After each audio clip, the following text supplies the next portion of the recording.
how much do you know about this Nintendo removing Switch emulation videos on Steam Deck? Um, I was reading the article and it just sounds like Nintendo is just doing whatever they can really to take the focus away from that the Nintendo not the Nintendo Switch, but the Steam Deck is basically, in all honesty, a way better version than a Nintendo Switch. Like for me, I love Nintendo, so I would consider getting like a Nintendo Switch because there's games that are only on Nintendo. That example, Zelda. I love Zelda games. I love Smash Brothers. I love Mario. I can't play them on my computer. I can't play them on a PlayStation, on an Xbox. I have to get a Switch. So for them to try to take focus away by removing any picture, video, or throwing up copyright claims for anything on YouTube that's got a Steam Deck and a Nintendo Switch side by side, I understand what they're doing because they're trying to keep the focus and the profit in their company's pocket. Because let's be honest, after the Wii, Nintendo has just kind of gone downhill, to be all honest. For me, the last good Nintendo console was the Nintendo 64. I wasn't a fan of the GameCube. So anybody, please forgive me. I'm sorry, I wasn't a fan of GameCube. So Nintendo, I think, is doing everything they can to hold on to any kind of profit margin they can with this whole copyright claims. I mean, here's the thing. I like Nintendo games. I like their products. I think the Switch is a cool product. I won't buy one because Nintendo is notoriously anti-consumer, and Exactly. those anti-consumer practices are what I don't like about Nintendo. They're one of the most innovative companies and come out with things that other game companies don't even imagine. Yet they're stuck 20 years in the past. I have to agree. And I mean that's the biggest problem with Nintendo. The other thing I question about that, they're using copyright to pull these videos down. Now here's the thing with that: they don't have a copyright on the emulation software. They don't have a copyright on any game not produced by Nintendo. So if they're demonstrating a game like Zelda or Mario that was created by Nintendo, Nintendo does have the copyright. They have every right to use that copyright claim. But if they're playing a game and streaming a game on their Switch by Capcom, if Nintendo's using the copyright system to get that taken down, they're not using it legally. Well, yeah, I have to agree with that. But for like an example, if somebody have like playing a Capcom game like Resident Evil, I don't even know if Resident Evil's on the Switch. Like the newer ones, like the Village and the remakes. Since that's Capcom, and I know you can play those games on the Steam Deck. Like if they're comparing like the graphics and everything side by side, and you're posting the video on YouTube, as a YouTuber, you can fight that copyright claim, but it's going to be a strike against you until I guess YouTube or whatever platform you're using sides in your favor. But you're going up against Nintendo. It's a very big uphill battle. So like the whole thing is, I don't think anybody's fighting back against Nintendo for doing this. I think they're just letting it happen because it's Nintendo. They're realizing you can't fight a big company like this unless you are willing to lose. Well, and you absolutely can fight them if you know how to do it. What a lot of people don't realize about the copyright system, okay, somebody gives you a copyright claim on a DMCA takedown notice on YouTube. Now, YouTube has to take that down because they're legally required to comply with the DMCA. So, what you can do is challenge it. Now, when you challenge it, the concept is that whatever company you're challenging will take a look at it and decide if you're actually violating copyright, and then get back. And if you're not violating copyright, they'll be like, okay, put your video back up.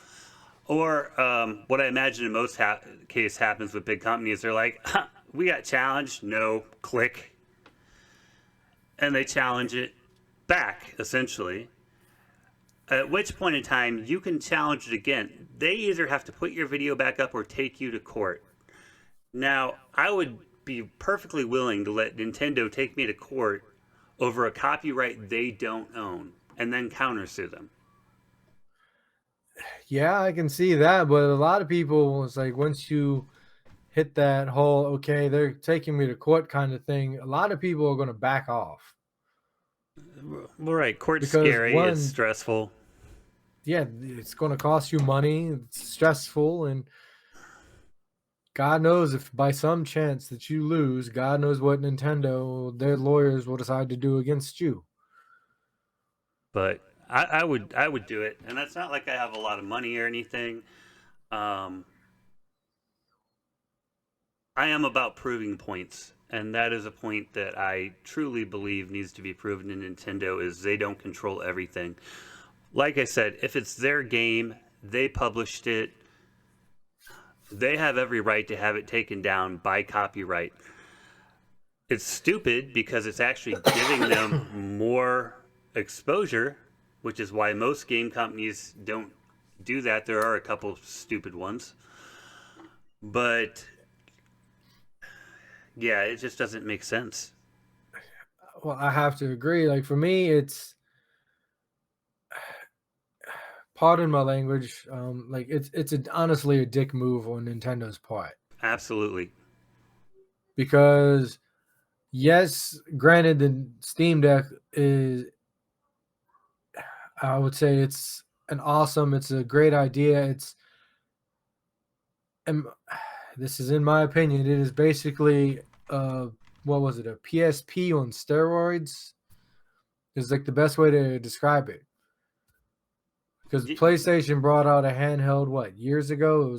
I think it was the PSP, and the Steam Deck is just it's basically the same thing, just on steroids. It's a small, literally a handheld computer that allows you to play your Steam library on a something. Granted, it's got some freaking awesome hardware under it, so I can see why a lot of people would go with the Steam Deck than the Nintendo Switch. But granted, Nintendo, all they got to do is just come out with something that can compete against it. It's not that hard. The technology is out there.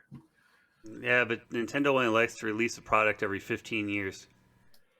Oh God, yes. Actually, I think it's closer to 10, but I'm exaggerating a little bit. But you know, Yeah, they release products that people like and can sustain them for a long time without a whole lot of adaptability. And even though their systems are weaker than an Xbox or a PlayStation, they don't have the same processing power. They manage to do things that are innovative enough that people still buy them. Now, with the Switch and the Steam Deck, you now have something that looks almost exactly like the Switch, that has the same versatility as the Switch. Nintendo's in exactly. trouble until they innovate again. And a Switch Pro is not going to do it. No. Like for me, like I like the concept of the Switch because you can play it at home, you can play it on the go. I like what they did with it, but like they're look for me, Nintendo, I think, is looking at more of a market where they're looking at people mainly going to be in their home because a lot of people won't really go take their Switch out of the house unless by some chance you're a kid that has to ride the bus for a while. You might take it with you, but even then, in America, there's a chance you're going to get jacked for it, and then you got to deal with your parents. Here, like for me, here in Germany, we don't have school buses here, so you're riding public buses. And Like my kids, they got to ride, I think 15, 20 minutes, give or take, for their bus to get to the school. But they're also waiting on their bus for a good bit too. So I can see the Switch being useful here. But again, that's you're limiting your what games you can play because it's only Nintendo games. Now, with what the Steam Deck offers, they're offering you any game that you can buy on Steam and you can play it. But I think it ultimately needs to come down to its price. And I think last I checked, I think the Nintendo Switch was better on price than the Steam Deck. Also availability right now too. Yeah, I mean, it's definitely better in price. There's no doubt about that. Um, but the Steam Deck does so much more. Yeah, I understand that. It's for me like what would push me to go with the Steam Deck, to be honest, is if I can if I can play all the games that let's use Epic Games Store as a example here because they have currently like Tiny Tina's Wonderland is only Epic Game Store available. You can't even buy that game this month on Steam. It just says, well, like you can go to Steam and you can put it on your wish list, but there's no date when it will be available to purchase. So, like for me, it's like, can I play my Epic Game Store games on the Steam Deck? Can I play other games that I know Assassin's Creed, you need Ubisoft, anything that takes Origin, like Mass Effect here. Like, how does all this work with the Steam Deck? Uh, the thing about the Steam Deck is it's an open system. You can install Windows on it and run anything. Ah, I mean, a Steam Deck is literally just a small computer. so basically, it's a cell phone with built-in controllers, minus the everything else the phone can do. Yeah, I mean, I would consider it more a computer than a cell phone. I mean, it has the USB ports. It has a display out. You can plug it into a regular TV. You could plug in a keyboard and mouse, and you have a full-fledged computer in front of you. Huh. But what's the price comparison? What last I think I heard it was what $300 or something or more. Oh, more than that. I mean, Is there's it up three there with different models, PlayStation? and I wouldn't get the lowest priced one. It's $399 for the 64 gig, but it has slower storage space. Five. Well, like for me, like the whole thing when it comes to like the Steam Deck, like you might as well just get the highest gig freaking memory and everything you can get. And that's what people have been doing. The highest tier one has outsold the other ones by far. Yeah, I can understand. It's like when PlayStation 3 came out, the original PlayStation 3, we're talking about the Fat Daddy here. It had what a 64 gig, I think it was a 64 gig hard drive or something like that. And within a year, the thing's full, depending on how many games you played. So, but yeah, the back to what we were talking about. I think Nintendo's behavior is reprehensible. Is the best word I can use. I think it's childish, to be honest.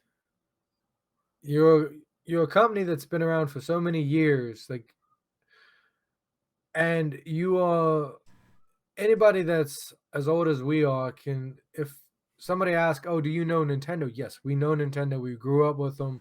We've seen what they can do, what they can bring out as a company, and to act as childish as they're doing with these whole remove copyright claims and everything for videos and photos, it's childish. Suing people for ROMs that they don't even sell anymore. Like, there's no way to play the game unless you have the ROM because Nintendo's just decided, hey, we don't want this to exist anymore. So people get the ROMs, and then Nintendo goes after them for it. Exactly. So that's why I will not do business with Nintendo. I don't want anything to do with them. But I do think that the Switch was a cool idea when it came out.